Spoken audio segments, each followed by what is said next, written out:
Ya estamos en contacto, con muchísimo gusto recibimos al senador Mario Vergara, miembro interpelante en la jornada de ayer. Mario, bienvenido, un gusto tenerte aquí en Modo País. El gusto es mío, realmente, con estar contigo y con la audiencia. Genial así. ¿Terminó tarde la interpelación? ¿Fue larga?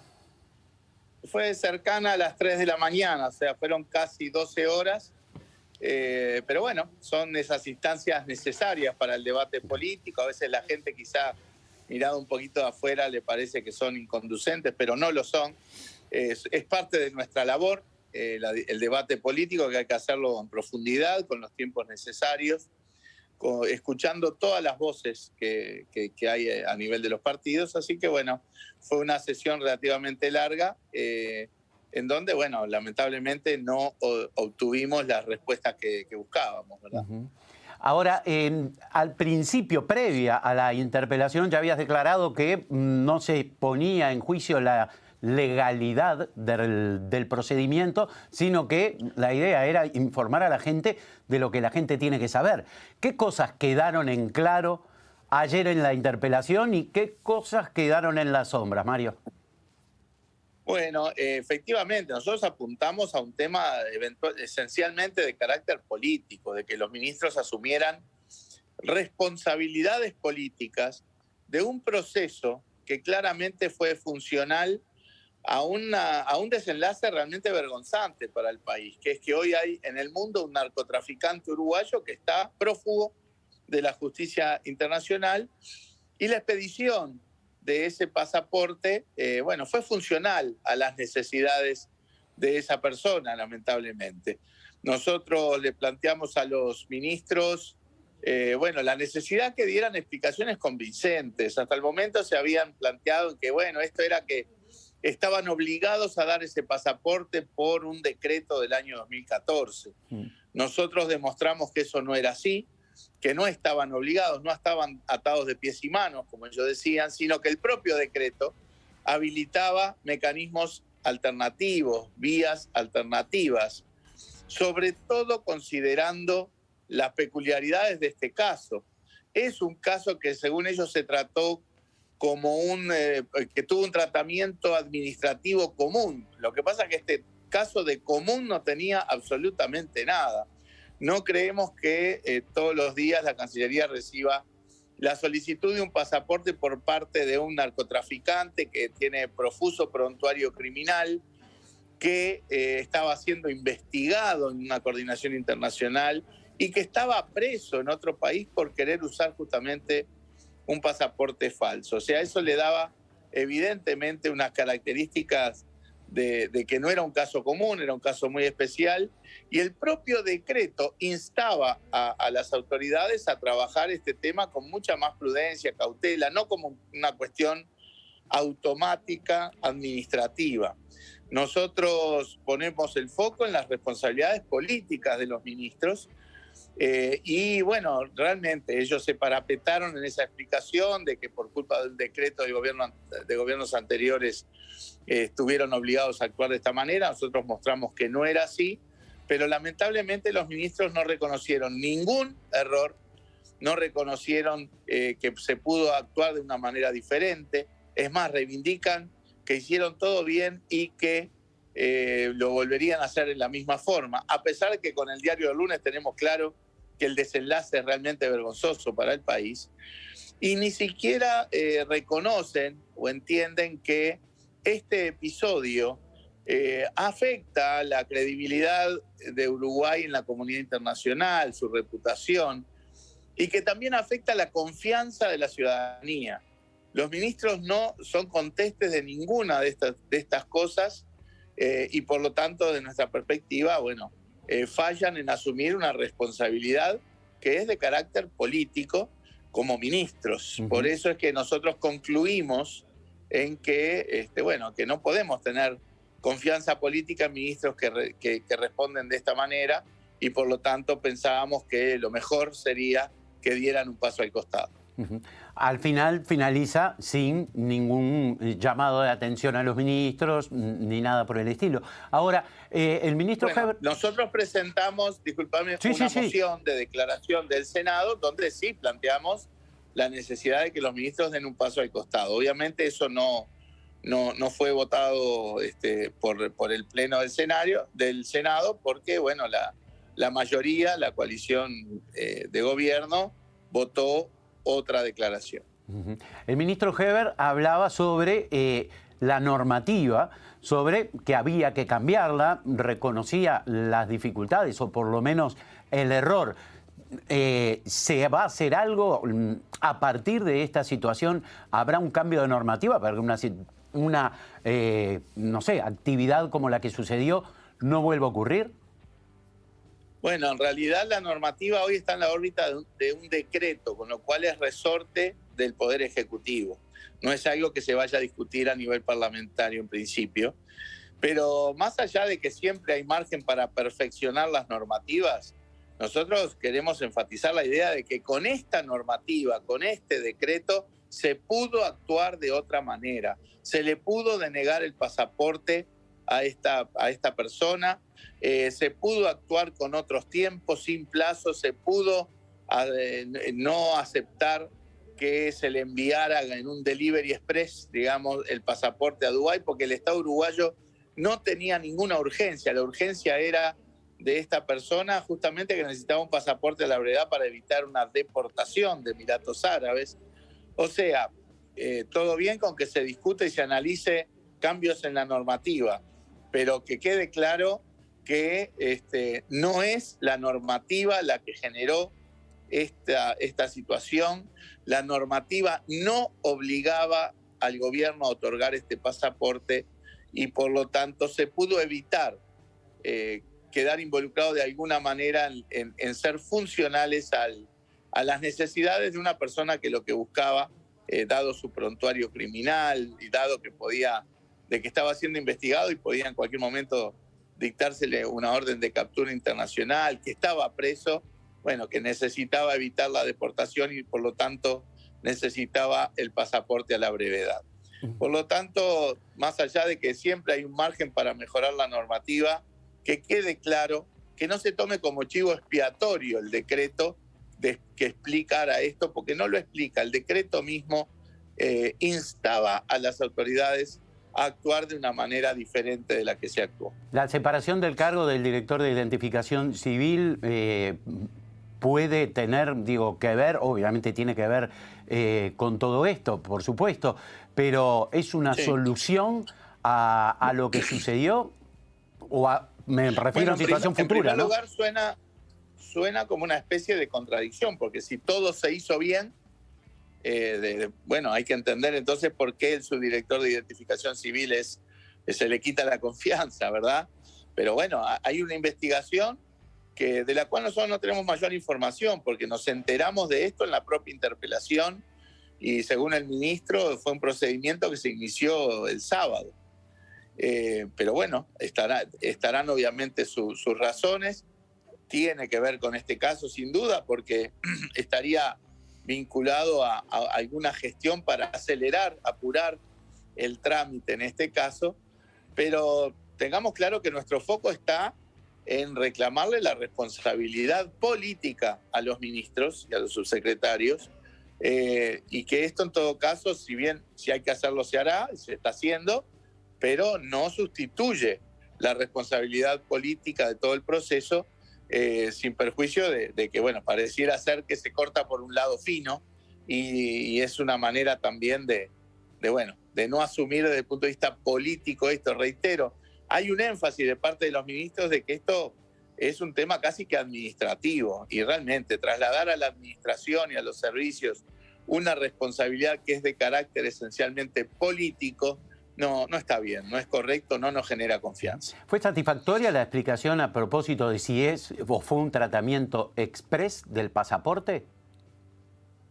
No, tampoco, porque nosotros decimos, bueno, hay un tratamiento que no necesariamente se expresa en cuanto a la expedición, comparado con otras situaciones. Solo que otras situaciones no son comparables a esta.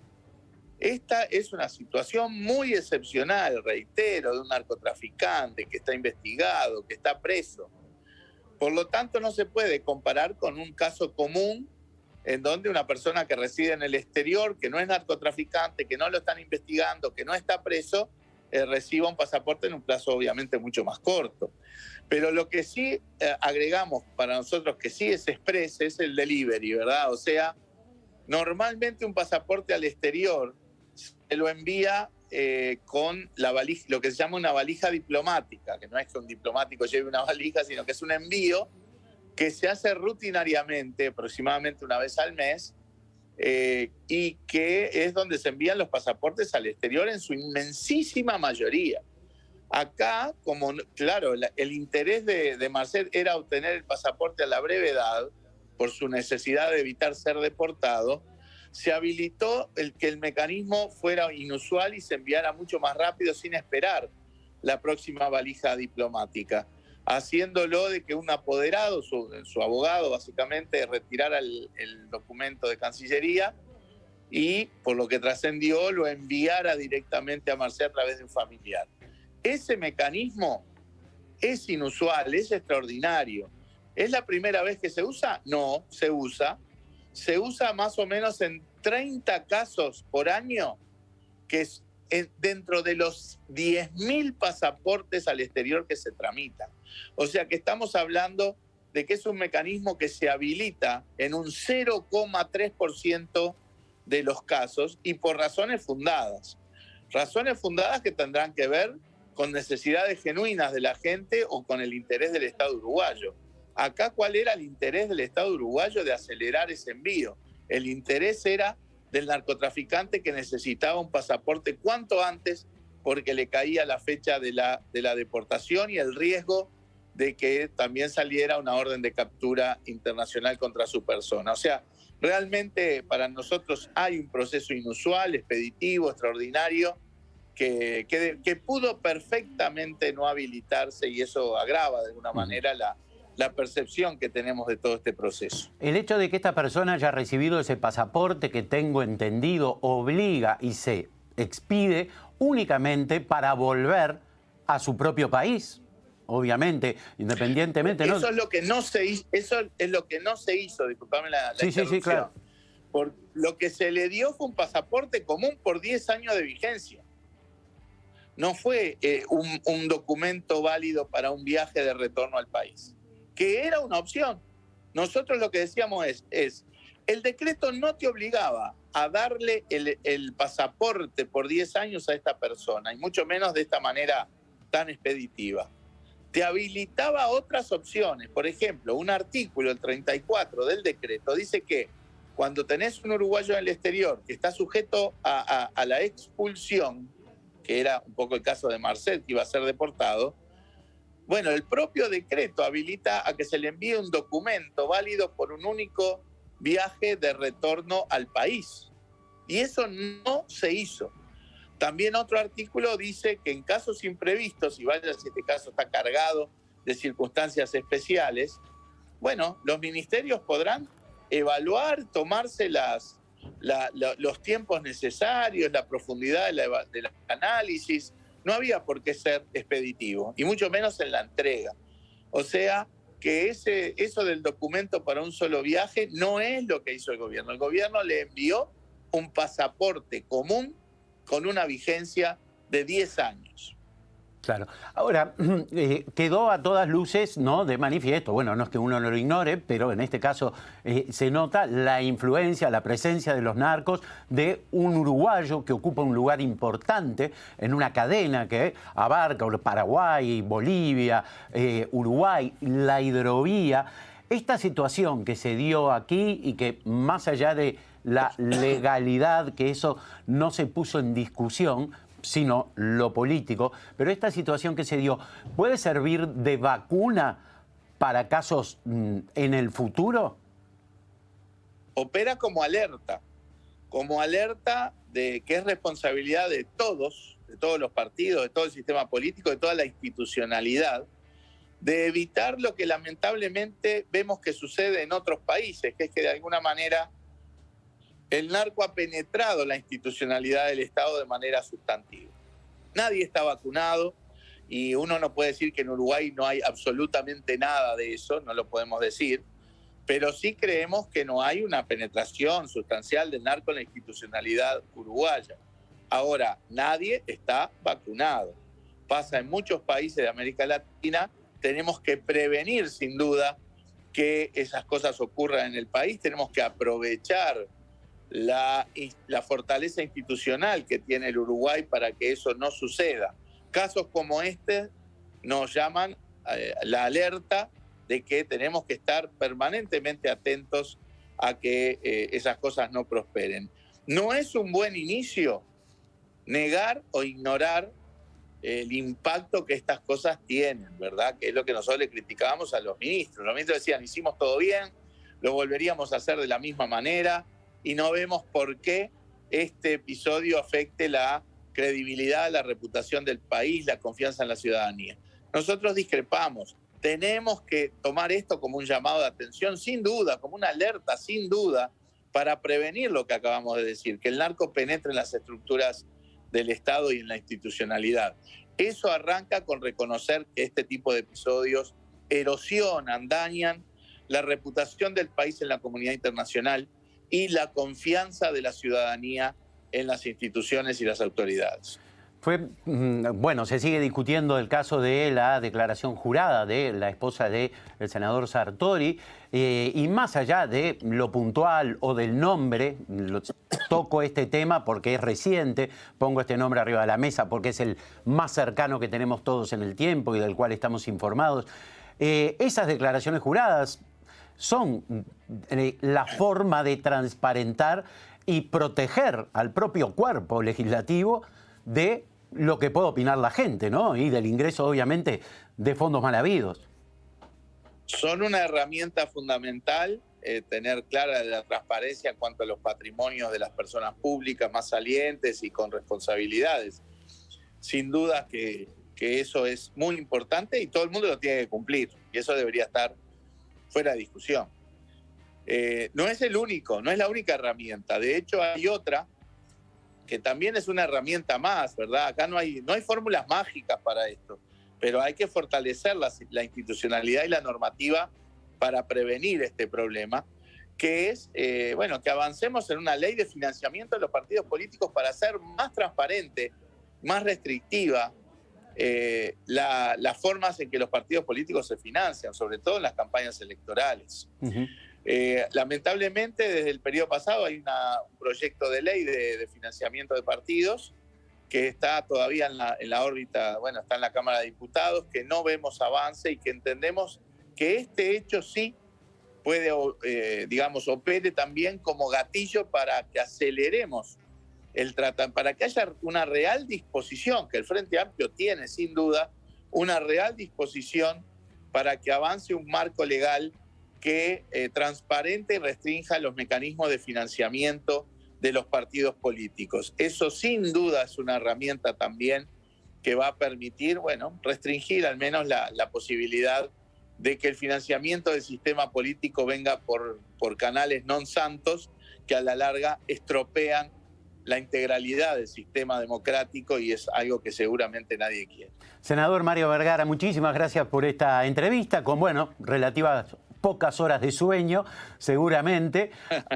Ha sido un placer y, hasta la próxima, Mario. Abrazo grande. El gusto fue mío y a las órdenes como siempre. Con ustedes seguimos aquí en Modo País, hacemos una brevísima pausa y ya venimos.